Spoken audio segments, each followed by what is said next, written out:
Hey guys, Papa D here, Papa D's Range Time, coming to you from South Louisiana. Found a little shady spot right now, and I'm at my favorite place to be, which is out on the range. I've got the Challenge Targets Texas Star and dual propeller behind me, just part of my range setup. So I've got a bunch of different guns out on the table, and we're going to take and talk about them today. What I want to focus on today is the Canik line of pistols. I've made a video of the Canik TP9SF full size gun. Really like the gun, a lot of fun to shoot, but I was able to pick up a Canik Elite. It's a TP9 Elite SC. They consider it a subcompact, and this video is going to be talking a little bit about it. It's not a comparison. I'm not trying to do a versus or anything else. But with me, I like to take and compare sizes, grips, and capacities and things like that. So I'm going to move the camera, get it a little closer, get the camera off of me, get it on the table, so that we can focus in on some of the things that I have here, from the two different Caniks to I've got a HellCat, a Glock 19, I've got a Glock 26 frame with an Advantage Arms 22 conversion on it, also with the barrel that came with it, which is a Model 39 in 45 gap. I've got the M&P Shield, and then the Glock 43, a couple of holsters, Black Scorpion holsters, and ProMags for the Canik.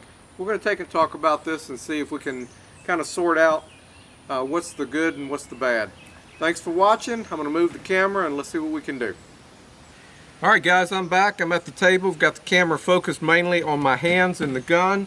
And again, I'm taking and talking about the Canik TP9 Elite subcompact. I have checked all of these guns. There's no ammo on the table, and everything is safe and without ammo. So the Canik TP9 Elite SC, I've been watching this gun for a long time, and first of all, I don't need this gun, but I think that if you can pick up a very good, reliable handgun for in the $400 range in this day and time, I think it's a good purchase. And my feelings on the full size, as far as how much I like it, I felt that the Elite subcompact is going to be in the same range. I'm going to take and be able to get some good use out of it. So I was really trying to get this gun to take the place of my Glock 19, and the Glock 19 has been my everyday carry for many years. I do a lot of practice with it. I do have a red dot on it, which one of the things I really like about this Canik is it has the plate, so I can immediately put a red dot on it. Don't have to have the slide cut. I don't have to buy a second slide like what I did with my 19. It came with just a standard slide. Later on, I was able to buy a MOS upper.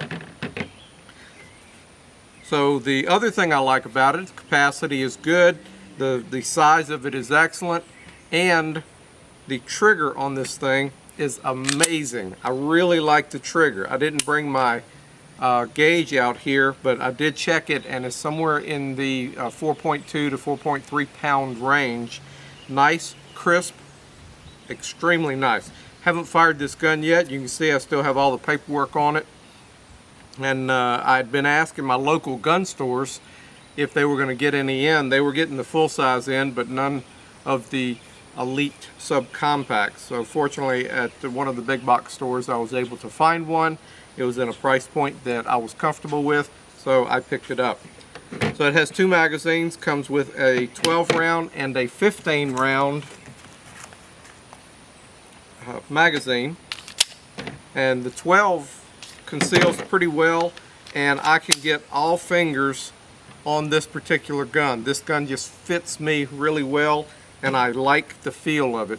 A tad top heavy compared to a 19. Just the weight of the 19 is a little bit more balanced, but the top heavy, I'm anticipating being able to control recoil extremely well with this gun. So why this gun? The Canik full size TP9 full size is an excellent range gun. It's never one that I'm going to carry. So I bought a Black Scorpion gear holster for the TP9SF, so on the range I have a good dependable holster, and then if I want to take a shoot in USPSA, I have the holster that I need. Fortunately, the Elite works in that same holster without a problem. The holsters that come with the Caniks in the box, both guns will fit in both holsters. Sticks out more. The only difference between the full-size holster and the subcompact holster is it just has a little more meat on the bottom. But I can use either one, and this is reversible. You can use it inside or outside the waistband. Very seldom do I carry inside the waistband. Most everything I do is on the outside. Various reasons. So the TP9SF I really like. The Elite, I'm anticipating that I'm going to like it. I'm going to be running rounds on it here after I finish this video, and I'll be able to tell you more about it. But comparisons are seeing how it is. So the Glock 19 is my go-to, has been for a long time. What does the Canik do for me? Not much. It gives me about the same size as the 19, a little bit shorter from the magwell to the top, just a tad, and the barrel is maybe 1/8 of an inch shorter. Width is looks to be thinner with the taper on the slide, but you have to take into consideration the mag release and everything. So from the outsides of the mag release, which is ambidextrous or whatever you call it, it's on both sides, it makes the Canik wider than the 19. Still, I think it's going to be a gun that I'm going to be able to conceal pretty well. The Canik subcompact takes the magazines from the full size, just like a Glock does, so you can take and put the 18 round magazine in it, and it holds just fine.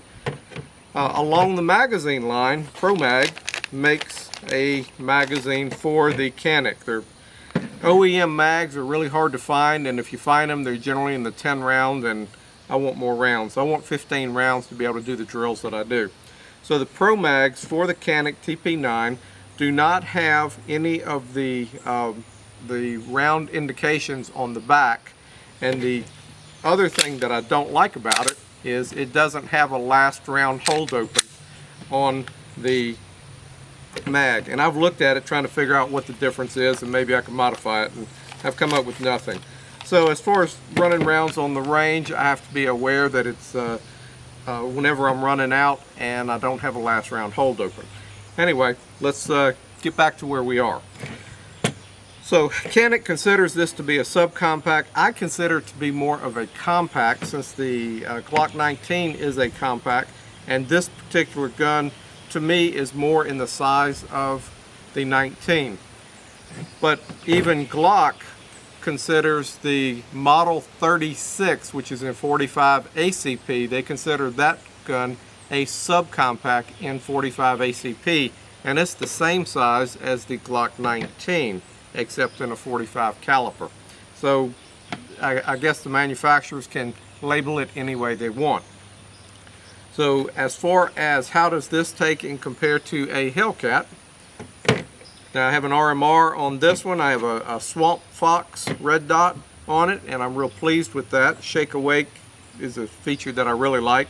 Haven't decided which red dot I'm going to put on the Canik yet. After I take and run some rounds and get some comfort with it, I'll take and make that decision. So as far as with the HellCat, the Canik is definitely longer. The width is it's a little bit wider, even though the front of the top of it is tapered down. Still, you've got to take into the mag release. And as far as the length of it, it is just right about the same as the HellCat. The HellCat I've been working with and trying to take and get comfortable with it. I've put a Powder River Precision trigger in it, and I put a Hogue precision grip on it to make it more to my liking. Right now, I don't have to do any of that to this Canik, which is also nice. So I've got a $400 gun that I don't have to put a trigger kit in. I don't have to put a trigger bar in like in the Glocks. I don't have to do any modifications, and I don't have to have the slide cut. It's made for me straight out of the box, which I really like. We've already kind of looked at it with the Glock. So the Glock 26 frame, again, this has the Advantage arms, which is pretty close to the Glock 26 upper, the 9mm upper. So the 26 is a little bit shorter from the top to the bottom of the mag well, not by much, less than a half an inch. And with the mag that comes with it, you can have flush mount mags for the 26, and then you have the advantage of being able to go as long as you want and put a 33 round magazine in this if you choose to. And again, I said that this gun came with the 39 slide, and if we were looking at the 45 gap on this, one, it's definitely top heavy, and two, it is much wider to accommodate the 45 gap round. The Canik and the M&P Shield by Smith & Wesson, and I don't have the new Plus gun that is coming out. Don't know if I'll get it, but I am interested in seeing the Plus with the slide, optic ready slide for it, and seeing how it feels.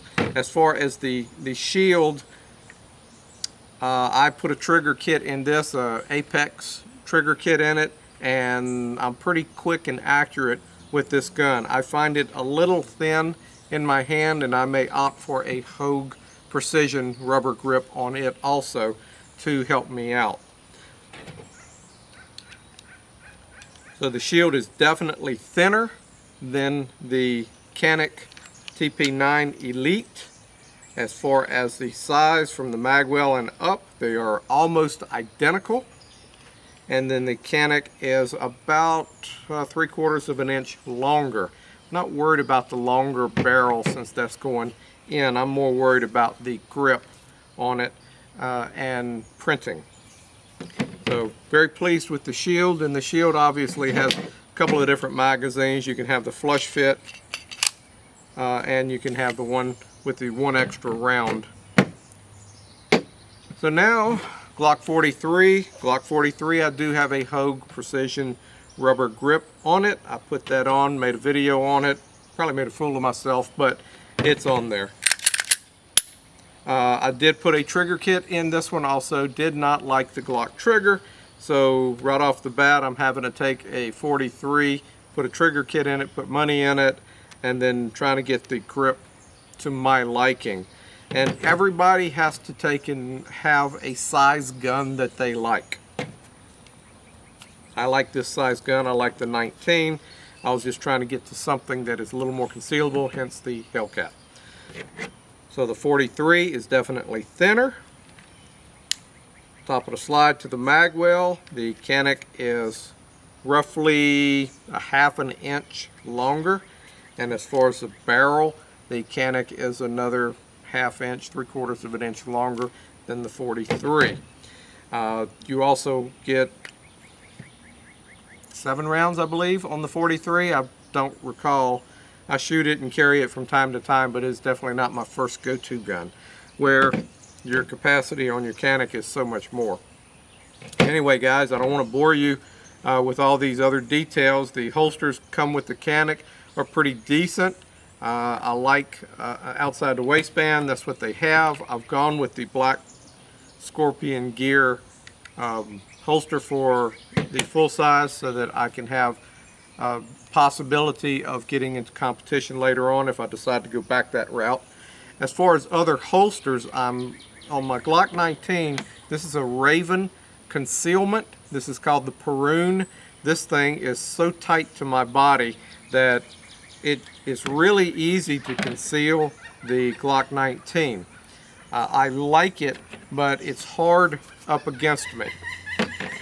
So I went to Alien Gear, and this is their outside the waistband, and forgive me, I don't remember the name of this holster, but I have this for the Swamp Fox, for the HellCat, and I also have it for my Shield in 45 ACP. This thing molds around your body, it curves, and with the molding it puts tension on the gun in the holster, and you can adjust the tension with this. This also has Shield, the shell plates, where you can change this out and put a different shell plate on. So for, I think it's $15, you can get shell plates for different guns for the backing and be able to have multiple guns that this can be used for. So I have the shell plates for the HellCat and for the Shield on this one, and then for my 45 Shield, I don't think I have any extra shell plates for. Anyway guys, I know this is starting to go long.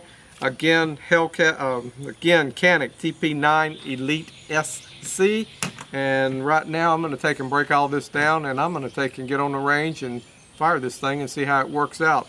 I'll be using both 115 and 147 grain ammo, reloaded ammo that I load, and seeing how it takes and operates. I did see one of the videos on the break-in period for the Canik. They're saying use a more powerful round because the action on it is tight, and there was something about ordering a blue spring from Canik for break-in until, I don't know, you get enough rounds. I won't carry this until I have well over 400 rounds on it and know that it's going to take and do what I want it to do. Anyway guys, thank you for watching. I appreciate it. Just wanted to give you a little bit of information on the comparison and kind of see how it stacks up. Whenever I was looking at putting a red dot on my Glock 19, I had the option of cutting the slide, but fortunately I was able to find a complete MOS slide on Gunbroker. So just looking for options on guns whenever you're, rather than buying a whole nother gun, I can switch back and forth to slides on this and be just fine. Sorry guys for rambling, I appreciate it, and this is Papa D, and I will see you down the road on the next video.